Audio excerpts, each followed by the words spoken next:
Hey, holla at your boy. It's your boy Sean CDI. In this video, I am going to do a build guide and introduction to my Shield Wall Acolyte of Chayula character in Path of Exile 2, which I have been using to farm Trial of Sekima and will farm a lot of currency from League Start all the way into Endgame. If you are looking for a well-balanced Shield Wall guide, or a different guide that is not Trial of Sekima, this is not the guide for you. This build is a one-trick pony for Trial of Sekima if you're looking to transition it. Sarge 2 has a great shield wall on Invoker with Energy Shield that will be much more effective for mapping and general content, or Karn has a lot of content on Shield Wall. He has very thorough guides. This guide is going to be covering Sekima, Trial of Sekima setups, and what I've been using to farm that content specifically. So if you're trying to generalize this build, you're going to run into some problems and your results may vary. However, if you're going to be doing Trial of Sekima farming, this is very AFK. You're going to have a very good time and be able to farm the content effectively. And so I will get right into it here. I will also try to put guides to Karn and Sarge 2's video for their shield wall characters for general mapping in the descriptions, in case you are looking for that or to transition into a more generalized character. There's ways to go, but this is just going to be for Trial of Sekima. Right now we're looking at my path of building guide, at my path of building area. And we're going to look at kind of the gear choices and what's going on here. This is the endgame tree that I came up with, and we're looking at, if you look over here, we're going to look at, take some wither nodes, because we're going to be doing chaos damage infused into the shield wall explosions. We're taking chaos inoculation because we don't want to be bled or poisoned. That will bypass your honor in Trial of Sekima. Let's see, I have Blood Magic from Nothing Jewel. That gives us this area over here, which gives us some good nodes. Project Bulwark, Ancestral Clarity, and some more armor as Elemental, which are all good for us, as well as Rage grants armor, and we are going to be using Rage. So I will also cover what I did to level in this guide a little bit later on, but I'm going to go over the end game setup because that's what a lot of people are here for first. So then I came down here. Jewel slots are going to be very important. I did at one point take these nodes in here, but I did not feel they were worth it, and Path of Building kind of agreed with me. I felt the jewel slots and more speed and flat increased damage were more effective. Some of these Prism of Beliefs, if you can pick one up, are great. Before I had this, I just used a good rare ruby jewel with armor on it. Worked fine. I'm going to cover this from leveling to early game progression to mid game progression, and then into the end game and trying to get faster. So we'll get there in a second. So if you are new, I'm going to assume you're new to Shield Wall. So what happens, the way it works, is attack speed, like general attack speed and skill speed, is one of your most important stats, because you are not able to get that on your shield. It's not going to affect your attack. So like weapon attack speed is not going to affect your skill speed. However, generic attack speed will. The only thing attack speed on a weapon is going to cover is like your leap slam, and maybe a few other things. It's not that important. So I also, another big thing to pick up is crystallized immunities, because ignites will go through your honor wall or your darkness wall. And this is, we're taking some armor nodes down here, and you can pick these nodes up for some armor as elemental. And you can probably pick up a good time lost ruby here. You can look at the path building, you see what I did. Dissect it from there, but you're going to be looking at Warcry nodes and on a weapon swap. And so I'll get into actually what the darkness does. That's not, where's that? Okay, so what darkness is it is a overshield on top of your energy shield that restores itself every 5 seconds from the last 5 seconds of damage taken. So it's not like an energy shield where you're waiting for a recharge. This is every 5 seconds. You're going to get what the damage back from it that you took in the last 5 seconds. So if you take 10 damage, then 20 damage, then 40 damage, 1 second apart each. At the 5 second mark, you're going to get that 10 darkness reservation back. At the 6 second mark, you'd get the 20, 7, the 40, etc. It's not waiting. You could be taking 10, 10, 10, and it'll still restore. So the reason that's important is when you get into the Zarok fight, you're going to be constantly taking damage from the little air puff balls. And until you can hit a phase transition, which let's assume the worst case scenario on a lot of other builds is going to take you to honor loss and the bricking of a run, which is bad. So that's just what the shield wall looks like there. I will post this all, the path of building link in the description. Right now I've already got this posted, so I am going to show you what I did from the start of the game. And so if you're looking at League starting this, and we'll just say you have not ascended yet, the way I would do this on League Start, the way I did do this on League Start, is you're going to start with these skills. Take more skill speed here. You're going to jump up this attack nodes. Then I would come out here and do these attack nodes. Maybe pick up a jewel slot if you can find it. You're going to want those mana nodes there, and then I would come down here. I would come into there, and I would eventually make your way out to there, and pick up some stuff. And you might pick up this on League Start. You might pick up that on League Start, just to pick up some extra damage, as you're going to need it early.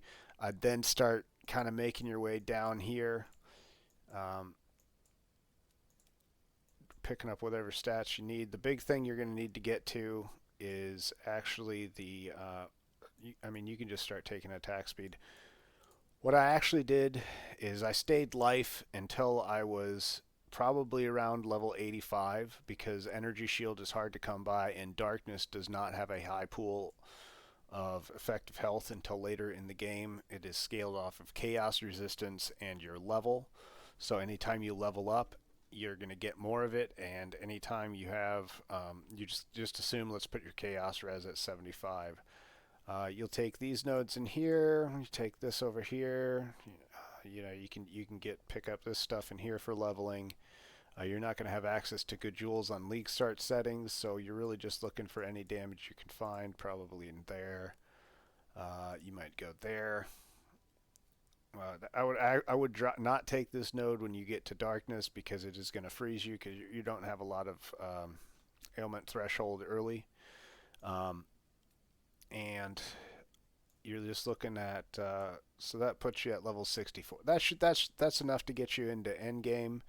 The only thing you're looking at gear-wise while you're leveling is your shield armor. The armor on your shield is going to be your biggest stat for the shield wall damage, and you should scale that before you scale anything else. Try to keep your resistances high, and you will be able to make it to endgame. You can pick up shield wall at level 21 with level 7 gems, and before that I leveled I think Glacial Cascade and Contagion, just on whatever I could.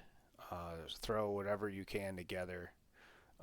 Maces, you're going to want plus levels. I think that should cover it. If you're looking for more information on a leveling guide for shield wall, this is a good enough tree to get you started. Look at Sarge 2 and his shield wall video. He did a more thorough guide on like how you can do it as invoker.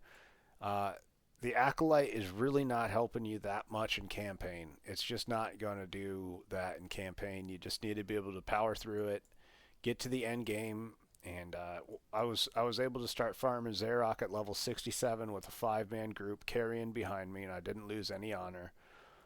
You can set this up, and I'm going to show you how. The reason you can do that is you have to think of your relics, and I'm going to close path of building here, and we'll go into the game. We're going to go to the relic setup, and we're going to show you what is important there. And what is actually important with these relics is you have to think about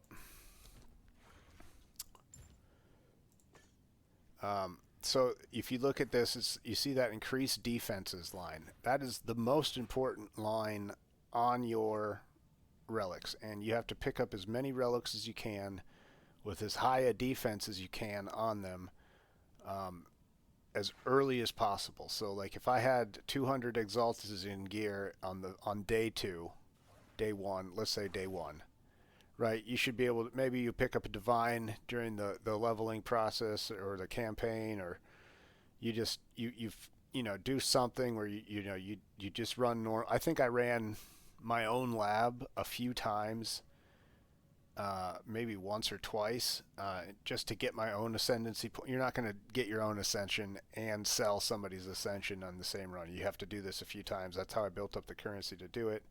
You'll get a few drops out of there.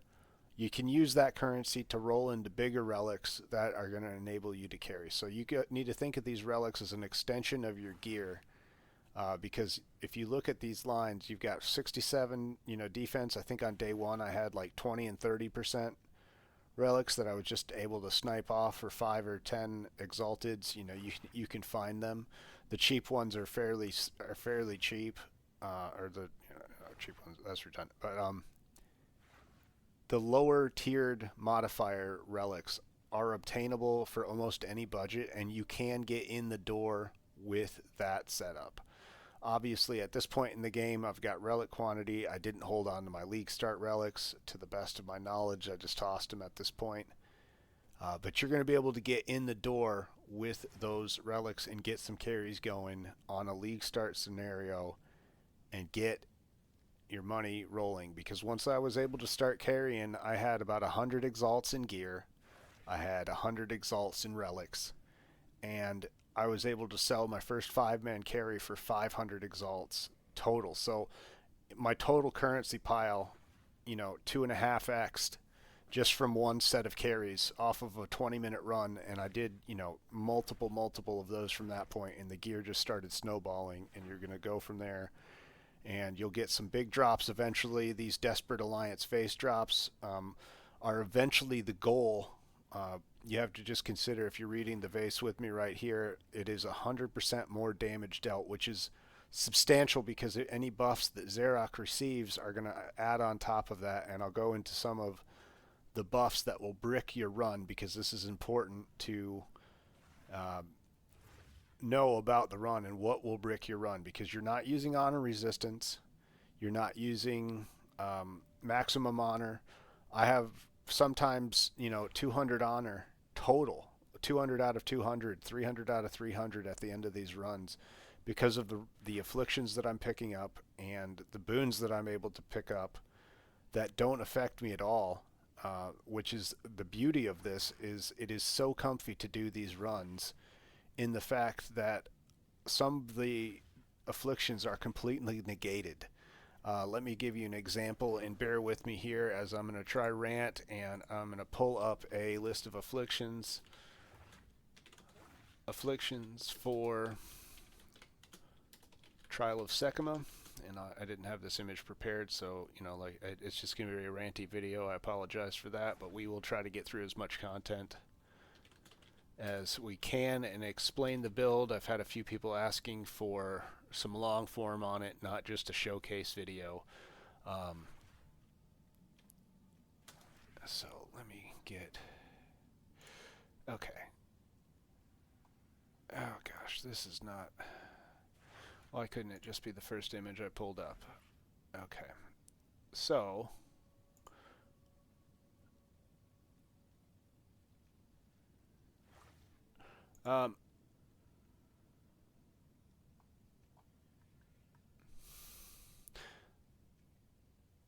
that's not what I was looking for. I apologize here. We'll have to get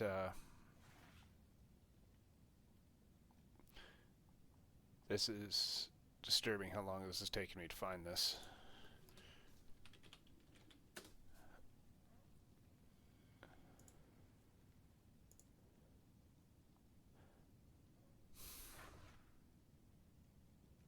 There we go. So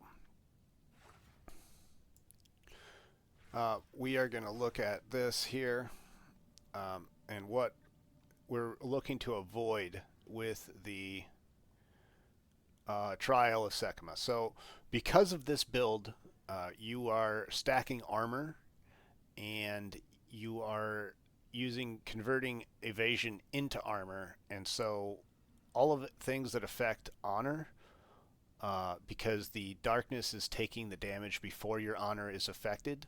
All of the things that affect energy shield do not matter to us. Life don't matter. Um, Things that reduce the amount of honor restored, or uh, say that you can't lose honor, they don't affect us. They're completely negated, such as I think Ghastly Scythe is the biggest one, if we can find that here. So Ghastly Scythe, losing honor ends the trial, and it usually gives you 3 boons with it. And so we're never losing honor, and so we can take that every time for 3 free boons. So also another thing is spiked exit, which I wouldn't do this during carries, but you can get away with it. Um, is so you take 155 physical damage on room completion, and since it's absorbed by the darkness, it doesn't affect you. It doesn't hit your honor. It doesn't add up over time, which is normally the case with a lot of other builds. It's a very big affliction for a lot of people, and it doesn't affect us at all. Same thing when you get to the pledge shrines, and it says when you have enough armor stacked up, and it says you can take 2,300 physical damage to gain a major boon. You can take that 2,300 physical hit, and it doesn't affect your honor pool at all. You don't have to restore honor, nothing, because it's there. Also, have less energy shield, doesn't affect you. The big ones you have to avoid. You cannot have. You have no defenses. You have to avoid. You have no armor. I would heavily avoid. You have no evasion. You can still do it, but it's going to buff. It's going to rip your effective armor about in half, which is going to really make you vulnerable to a lot of the traps, and make you not feel as strong, which why would you do that? The other one that is a big run ender, especially maybe not so much on just normal Barias, however on the vase runs where it is important to you're going to be taking twice as much damage from Zarok. That 30% more modifier is fairly deadly on those, and unless you have some really good buffs, like more defenses, or so if you get Honed Claws, look out for Honed Claws. And I mean, you can kind of watch out for traps deal 100% damage. You're still going to be fine for most of them. The only thing you have to watch out for is kind of the fireball traps, the one that send out chain fireballs if you get stun locked to the wall. So you just kind of avoid the walls as much as you can, and you won't get hit. You might get hit a few times, but it won't end your run. And so just talking about that. So we're on CI, so we're damage taken while on low life or never on low life. And I would also avoid reduced effect of your non-unique relics. Since all of our relics have defense on them, you are going to be hit very harshly by that affliction, because it's going to take your armor down quite significantly. Other than that, all of the stuff that affects monster health doesn't really matter to us, because as long as we have that defensive wall up to where we can't die or lose honor, eventually we're going to kill it, and we're not going to lose any honor to the run, and we're going to be able to get the money from the carries. They might be a little upset that it's a slower run, but hey, we're stacking defenses, we're not stacking one-shot mechanics. So they can either suck it up or find a new carry. I promise you'll be able to fill these groups pretty fast. Everybody needs the 0 HP lost runs, and the fact that you're able to do vase runs at the same time as this, you're going to stack up money very easily. I mean, the carries, what do they care if it's an instant kill or a couple minute fight? If it's really that big of a deal, give them a discount or tell them to find a new group. I promise you won't have problems filling people when you do this content. Also, the runs are quite profitable. The Against the Darknesses are extremely profitable this league. There is a whole list of floor modifiers. The main thing is Zarok, and I've had a few questions on can we use evasion for this instead of armor, and the reason for that is even no, first off, because when you do 5-man carries in a vase run setup, you're going to run into the scenario where it's less than a second or less than like 2 seconds for you to collect all the little orbs for the time trap that, you know, goes off at I think 50% and 25% of Zarok's health. And deflection will not reliably take off the damage from that hit. So what I've seen, if you have a way to do it, great. I've seen a lot of people get away with it, and you know, a lot of the times they're just one-shotting it and showing you a showcase video. This is a consistent build to do this with. It is reducing the amount of variance that you're able to receive in these runs, which is going to make you ultimately more profitable. Even the great Blood Mage builds, they have some deaths in this thing, and I'm not saying I don't have deaths, but usually it's to misplaying. It's not because of, or I'm watching something else while I'm trying to do the run. It's something that I could have avoided. And that makes you a lot less upset than just running into like, oh, I keep dying to this mod, at least in my opinion. So I'm going to showcase this a little bit. I'm going to show you, try to get a trap or two in the first room here. And we'll look, so, okay, so let's look at my armor before I go in. Before I go in, I am at 19,000 armor. That's also because I'm using an endgame setup with Sands of Silk. The drawback of darkness is that you are unable to have spirits, so things that reserve spirit are very bad. Like Blink, if you want, for everybody loves Blink. I was not a Blink fan for a long time. I recently found this chest. I said, let me try it out. It ends up working really great. It is not the bossing setup I use, but it does allow you to get Blink. If you don't have money for the +4 Vertex helm, I would go with a Thrill Steel. Skill speed and onslaught and movement speed is very good for this build. Okay, so I'll go into the gearing section a little bit later. I got sidetracked there a little bit. All right, so we're at 19,000 before we enter, and you can look at that again, and it is 33,600 applying elemental armor, applying to elemental damage. So the traps are mainly fire damage, which is why we have that ignite immunity, and you can see how much armor is applying to the trap damage there. So once we get inside, you're going to see that energy shield pool, which is only 4, like, you know, I had next to no energy shield beforehand, but you can see how it shot up to a higher value. So armor, once we step inside, went from 19,000 to 36,000, and if I put on my bossing chest, that armor is going to go to 41,000, but like I said, I have the Blink chest on. Cosprey's Will is what I use to boss with, because we use a lot of damage as extra chaos due to the Chayula flames. And the Wither really helps when you know, most of the time you don't need the extra damage, but sometimes you do. Like, let's just say you don't get the damage boons. Let's say you don't get, or you get some HP mods. When you're doing 5-man vase carries, it's really going to kind of hurt you to have anything extra going on. Now, the main way to play this is actually going to be shield wall and using your war cries to pop them. For coverage sake, I just throw down a shockwave totem and I just kind of spam shield wall out. It's a lot more chill than trying to find out where everything is and do a kind of shield wall pop. Get a little extra secret water there.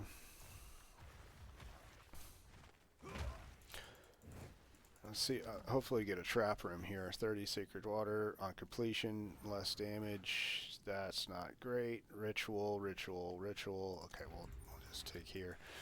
I do apologize for the runs. It's doing it live, and if you just wanted the showcase video and not me talking about the build for a little bit, I'm sure you've already left. So give me a second here. I'll show you kind of what I mean. I'm looking for a gauntlet, or preferably a gauntlet room, so I can show you what the real benefit of running this way is.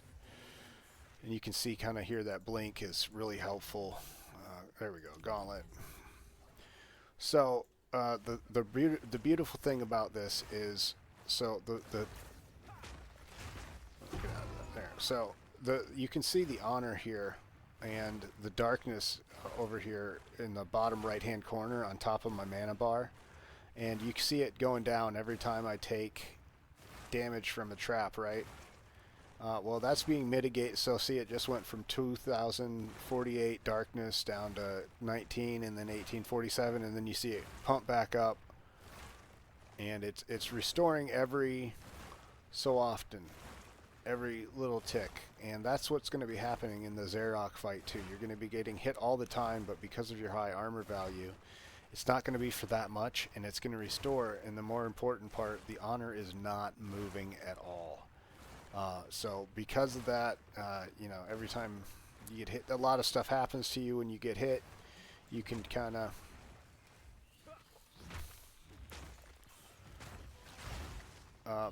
this build is just as smooth as to play with the Thrill Steel. The thing is, I had to de-level some gems. I had somebody comment that, oh, your path of building doesn't show the capability to use this gem with your thing. Well, that's because of this Vertex Helm. I made sure I had a skill gem have no attributes requirement in it, and that really took a lot of pressure off of the attribute requirements in this build and allowed me to kind of, I mean, you have a lot of attributes, but it's not, so it is a little bit shy because you've got a chest piece that's asking for dexterity. You've got a high level curse gem that you need to be at least level 18, I think, or maybe 17, whatever the cutoff is for applying it to level 80 plus monsters.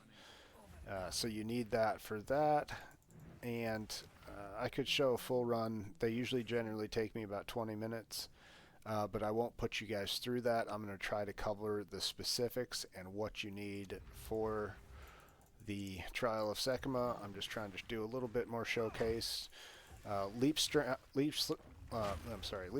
with the shield, or with the blink, is turning out to be very strong. With this blink you get 3 charges, and you can kind of go through stuff. Sometimes that blink, you'll get kind of screwed over because maybe you'll get knocked down and you'll just get screwed up if you don't have a good setup. But you're pretty much immortal. There's some, maybe a dangerous mob or two on the 4th floor. And so I don't ever take random afflictions because you can always get that no defenses or no armor or no evasion. Also, the other one to look out for is you lose 5% of your HP, energy shield, and mana per hit. It really kind of, it's not a brick. You can get away with it, but you got to be careful. And I think I try to avoid it pretty much all the time as much as I can. But anytime that I do have it, I'm more conscious of where I'm standing in the actual Zarok fight, because unlike my showcase video, sometimes you just get stuck in the time trap, and it slows you down significantly. It actually is one of the reasons I also do not have Sunder equipped. If you watch Karn's video, he's got a lot of information on why Sunder is great, and I believe him. However, the times that I would use the Sunder, I'm also often being slowed by Zarok to the point of ridiculousness. That slow buffer on the time trap is quite punishing. You could spec into some stuff. Okay, so this is a good example. So this is one of the boons that we look out for. That's a really good buffer. So we're going to look at that. We're going to look at our armor at 36,000. Armor 63,000 applying to elemental damage. When we're able to pick up the boon for you have 50% more defenses, the armor goes up to 54,000, and the armor applying to elemental damage goes to 95,000.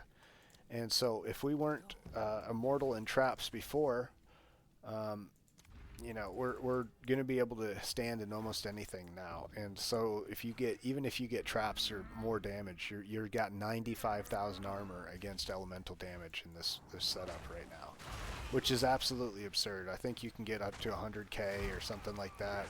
You know, like I said, I'm not even using the Cosprey's Will chest at this point. It's just the Blink chest. I know Karn's is probably screaming in his head if he watches this video. Why is he using Shockwave Totem? It's trash. It is trash. It's just convenient, and I'm lazy. And I don't want to have to pop. You know, it's a slightly slower to pop them every time. Not by much, but you know it is. And whatever. So once you get to the first boss here, I'm not going to take up your time. I'll go into the gearing section a little bit. So what we do is I throw down a Shockwave Totem, and then I have the Glyph support gem thing that places it on the ground, and it kind of explodes so you can preload the curse onto the mob there. And then the only other thing is when I go into Zarok, my swap looks like this. So I go from having a shield wall with On Citadel and Kaom's Madness, and I would, you know, you're supposed to pop it with a war cry like that. Pops the whole thing. The difference is when I go into skills, I take Concentrated Effect and I replace On Citadel. I take Close Combat Support and I replace Kaom's Madness, and then I get right up under the boss's face, and the damage on that is going to be the difference of having POB says 250k per shield wall pop. I can promise you it's more than that with Wither and the Curse. The Wither setup. So, alright, well, I think that's enough. So we'll do reverse prices. There we go. Alright. So I will go into the gearing, and we'll take a look at the gear here a minute. I have been rambling a bit, but hopefully you can forgive me. I am not going to edit this. This is a one-shot video, and if it's long, it's long. If they die, they die. So we'll go into the gem setup here. You can look at it on the max roll link that I'm going to provide, or in the path of building, but I'm going to go through the gems and the setup real quick, and then we'll look at the armor, and it'll kind of make more sense. It'll kind of gel together why I did what I did. Also, if you just have general shield wall questions, again, I said it earlier in the video, I would look at Karn's shield wall guides. He answers. I'm regurgitating a lot of the stuff I learned from him, so if you check his stuff out too. This is specifically made for Trial of Sekima, and at this point going faster in Trial of Sekima, because I was able to do this on a lot less gear than I have.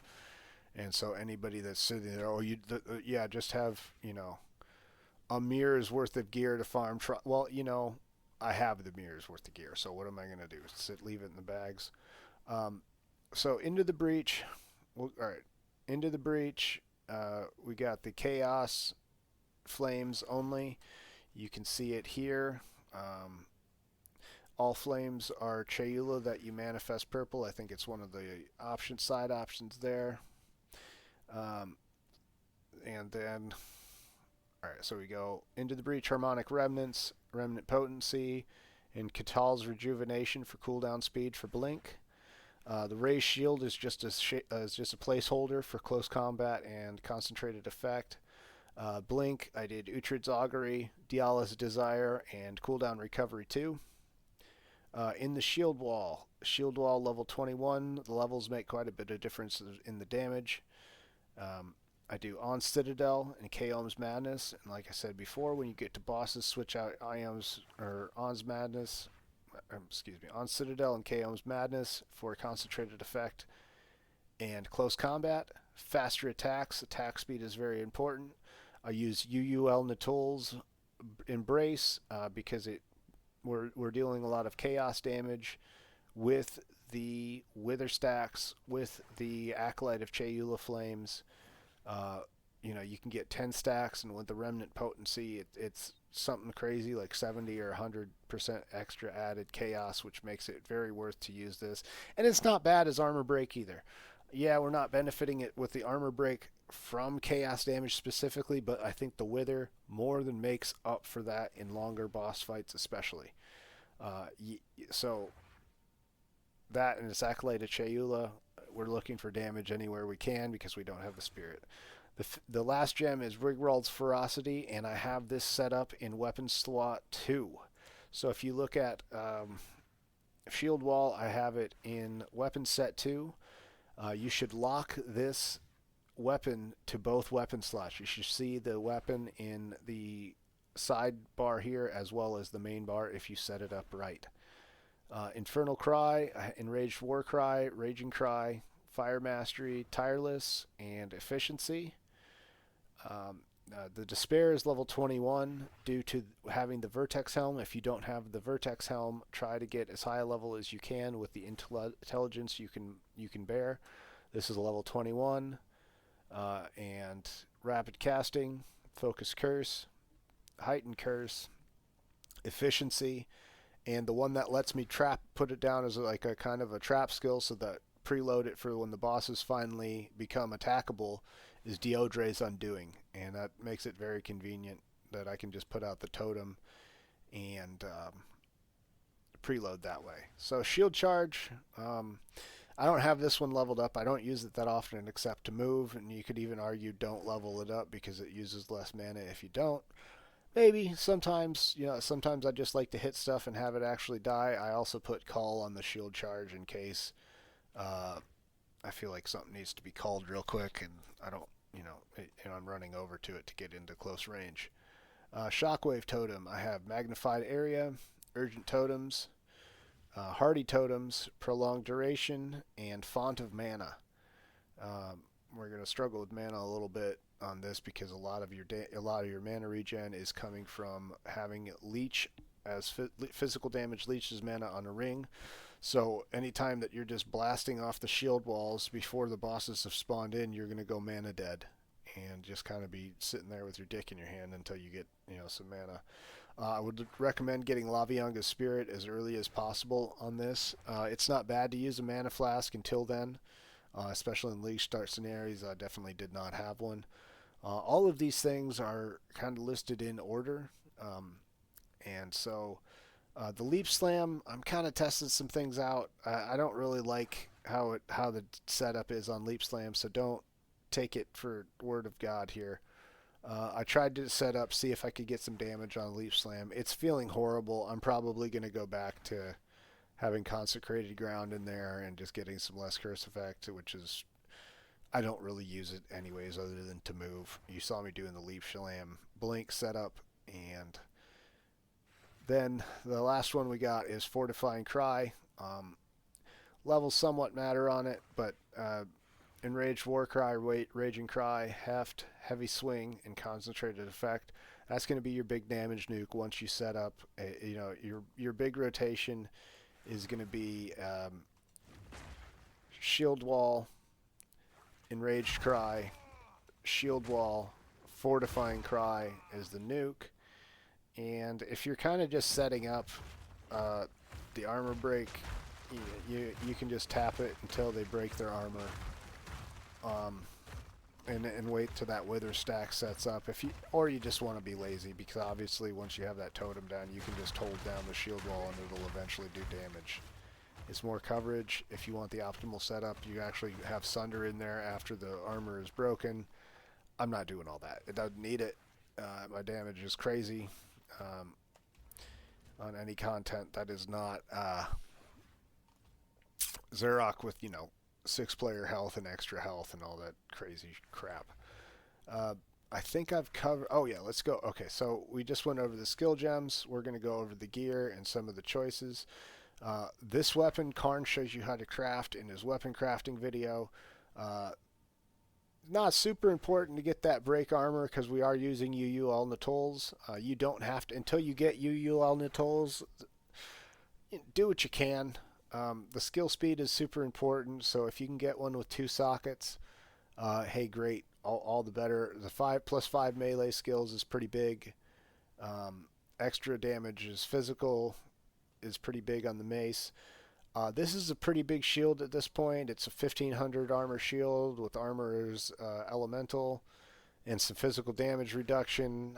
I mean, get what you need. I don't even need the strength roll anymore. I had strength on a previous weapon as well. And, I think I had dexterity on an old ring. And, I had some stats at random other places before I switched to the Vertex. And obviously, you're just going to do what you can. I used okay, so for the instilling on the amulets, I think it's instilling. I'm using greatest defense. What greatest defense does is attack damage per armor on equipped shield. Hey, great, we got a ton of armor on the shield. It's the biggest damage that I could find. The other one that you want to get either on the instill is reinforced barrier, because we have that darkness up at all times and we are at full energy shield at all times. Um, and full energy shield is not low energy shield, so it's just a flat 100%, 120% of armor defense, which doesn't even show up in Path of Building. So those numbers that you saw there are going to be even higher because it's saying defend with, which is not shown up in Path of Building. I was also able to find a pretty sick megalomaniac that had both of them, this node and the other one on. I can promise you the reinforced barrier. Megalomaniacs are like 10 to 20 div. They're kind of obtainable, or you can get one with greatest defense, but from what I saw, those were more expensive. You want one of these two. You're going to be getting reinforced barrier or greatest defense for more damage, or if you're really struggling early, maybe try to find a megalomaniac with anything defensive on it, because you're really you're building the arc, and once you have the arc and you're above the line where you're invincible, then you can look at damage, because nothing is going to kill you in the Trial of Sekima or take away your honor or whatever. Even if the fight takes twice as long, tell the carries to go chill out, get a beer. Don't bother you. You're giving it. You should give it away cheap. The longer the kill takes, they'll be happy about that. If they bitch, hey, that's how it goes. Okay, on to more gear. I said Sands of Silk. You can get this for kind of cheap with a lower level blink. I didn't because I have the currency. Get some res on your rings. Make sure you get a ring with Leech's physical attack damage mana. That is the big one to look out for, because otherwise you're going to have big mana problems. We don't use Headhunter or a special belt because you need armor. You're just looking for armor. 3 charm slots and some res. Figure out what you need. We are struggling for movement speed, but the big thing about this is you want armor as extra elemental. Armor is applied to elemental damage on your slots. You want as high armor as you can and as high movement speed as you can, as much as you can afford. I did this with 20 movement speed boots. If you really need to get nasty with it at league start, you'll be fine. You will be able to do it. Then gloves, what we're looking at for gloves is, again, armor applies to elemental damage. The +2 melee skills, if you really want to get nasty with it, I guess you could get attack speed on these as well if you can afford to lose the res. And I probably could figure out the res somewhere if I really wanted to rebalance stuff and get some attack speed. I might do that later. Charms. I got a slow charm. I don't know how much it does. I think since they removed some of it. I don't know how well this Utopia charm is working out. I've been trying it out. I've seen it proc a few times. I don't know. I felt like it's pretty good. You are kind of vulnerable to freeze. I got a... You can either pick up some nodes up here that, or where are they? Right here, with no, that's not it either. Well, there's a node up here that gives you. There it is. Ailment threshold based on energy shield can help a little bit, but you are kind of susceptible to freezes. You can do some things about it, but they're kind of massive trade-offs that I've not decided are worth it, like losing your chest slot to get ignite, and then you can pick up another chest. long story short, this is how I did it because I felt it was the strongest. If you feel like something else is needed, feel free to change it. Gem levels are important. I found a Prism of Belief with +3 shield wall for not terribly crazy expensive. Not a lot of people are playing shield wall. Not needed. I could, you can just get some armor. Get a jewel that looks something like that. Big armor, global physical damage, rage on melee hit. All of those are great.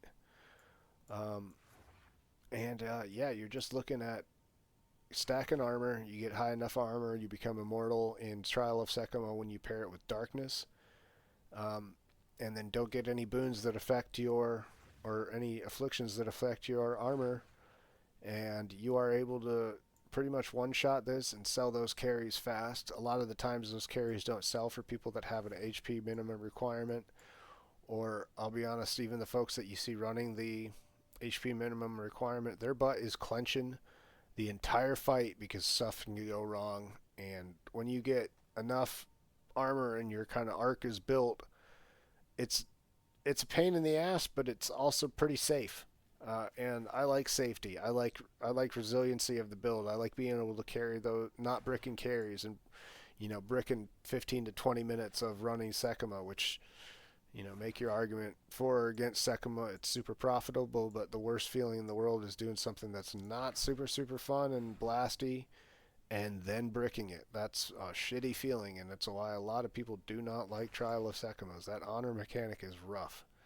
Um, but this negates it, and it makes Trial of Sekima, I would say, even fun. So I know I've been ranting for a little bit. I tried to cover as much information as I could. It's probably been a long video at this point, but hey, that's how it goes. I'll put this up. If you've got any questions, post it. I've been trying to get back to some of the questions. Some of the questions are kind of ridiculous, but I've had some good questions as well. And hey, why didn't you try this? Okay, maybe I should cover some of that. I did try going to Druid Talisman and also Nebulock and using the endurance charges and going into bear form to use the bear roar to pop the shield walls. I didn't like that. It didn't feel as smooth. It introduced some other problems, and it also dropped my armor value while I was in the bear form. And I don't like having builds that have variable, like sometimes you're strong, sometimes you're weak. I like to kind of know if something's feeling wrong. I like to know it early so that I can play against it versus popping into bear form and I lose 3,000 honor or armor because of the shield, and all of a sudden I'm getting damaged by stuff that wasn't damaging me before, and that slow kind of makes stuff weird. You're not like, long story short, I just kept stuck with the shield in both slots. I felt that was a stronger setup. Um, anyways, this is the build. This is, I think, the third league I've played kind of armor stacking, but they've added stuff to it almost every league, and they bust some shield wall stuff, and it's pretty strong. It makes Trial of Sekima not as clenchy and not as terrible because you're always worrying about honor and dying and pain in the ass stuff. It is not the fastest build. I would recommend that you look at some of the Blood Mage Spark builds if you're looking to clear Trial faster. I think Glitched has some great stuff. Amy Pie is doing some great stuff with Blood Mage Spark and running Trial of Sekima. I would check out those builds if you're worried about speedruns. I'm still able to clear Trial of Sekima in 15 to 20 minutes, even when I was sprinting, not using Blink. Uh, Blink is more comfy. There's some skips that I'm still learning. It's super chill though. It's not. I don't feel like I'm just running through it and hoping that I don't die and maybe bricking 1 out of 20 or 30 runs or whatever it is because of some bullshit that happened. I maybe brick 1 out of 50. I think I've bricked maybe 2 or 3 this whole league, and so I mean sometimes you get no armor or no evasion or no something, and it's just completely unavoidable. The afflictions can screw you sometimes, and then you pair that with like you're used to being able to get hit by a trap, and all of a sudden it stuns you, and you get hit by 15 other things at the same time, and oh yeah, I didn't have evasion. I had half as much armor as I used to have, and now I'm vulnerable where I was not before. But it's attributable. If I was paying attention, I would have outplayed it, but I did not. It's super comfy. It makes the game super comfy. You're playing the fight differently than you're playing it on the characters that have to run around scared and just try to one-shot. Uh, you're not trying to one-shot. You're taking no damage and punching him in the face. And that's a lot better feeling to me than worrying about honor or a lot of stuff in the trial that, oh, I have to time this perfectly and I need to... Like, I literally look away half the time. So, okay, I've ranted far too long. I got going off on a tangent, and I do apologize for that. It's going to be a longer video. Again, if you have questions, leave them in the comments, and I'll try to put out the as much as I can in the Maxroll guide as well. Thanks for listening, everybody, and check out the build. I had a lot of fun. I made a lot of money in trial with it, and hopefully this answers some of the questions I've been getting in Twitch and YouTube about this. Have a good day. Holla at your boy.